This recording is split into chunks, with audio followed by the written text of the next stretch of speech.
नमस्कार। आज हम एक बहुत ही दिलचस्प कहानी पर बात करने वाले हैं, एडगर एलन पो की द टेल टेल हार्ट। हाँ, बिल्कुल।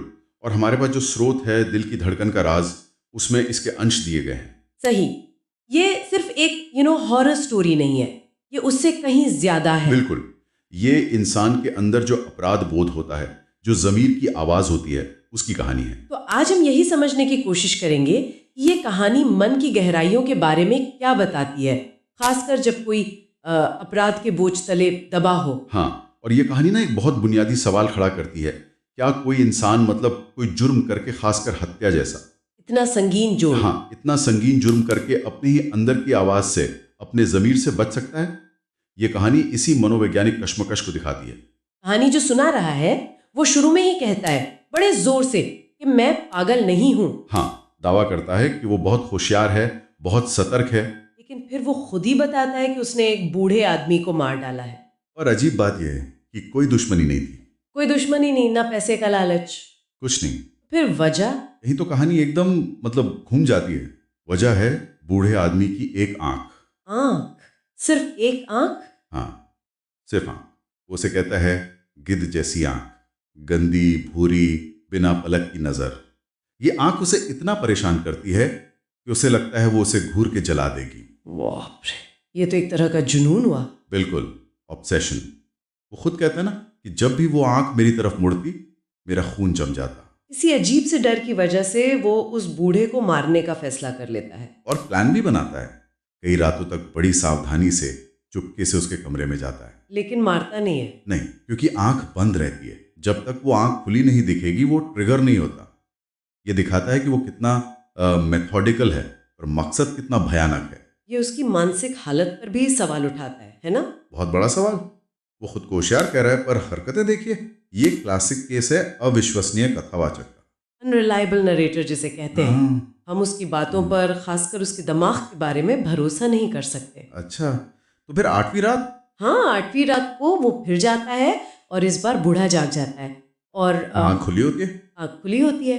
अब उसे डर भी लग रहा है, लेकिन उसका इरादा पक्का है। वो बूढ़े का गला घोट देता है। और उसके बाद जो वो करता है, वो तो और भी ज्यादा डरावना है। हाँ, लाश के टुकड़े करके फर्श के नीचे छुपा देता है। सब एकदम साफ सुथरा, जैसे कुछ हुआ ही ना हो। उसने अपराध को पूरी तरह छुपाने की कोशिश की, पर क्या ये बोझ छिपता है कभी? वही तो बात है।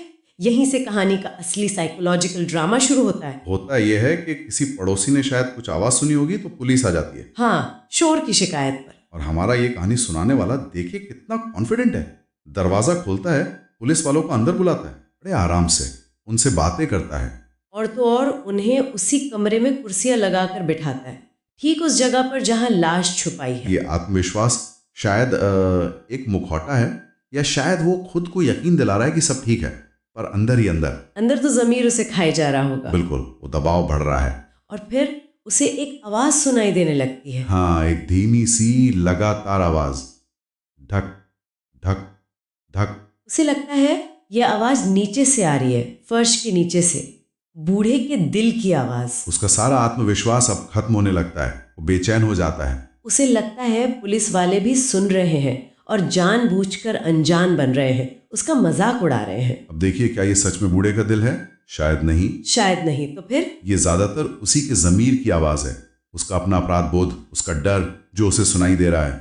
हो सकता है ये एक तरह की श्रवण भ्रांति हो, ऑडिटरी हेलुसिनेशन। या शायद उसका अपना ही दिल इतनी जोर से धड़क रहा है डर के मारे। ये भी हो सकता है, एक मनोदैहिक प्रतिक्रिया, साइकोसोमैटिक रिएक्शन।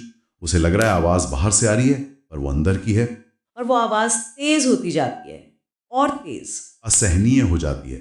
उसका डर, उसका पागलपन सब बढ़ता जाता है।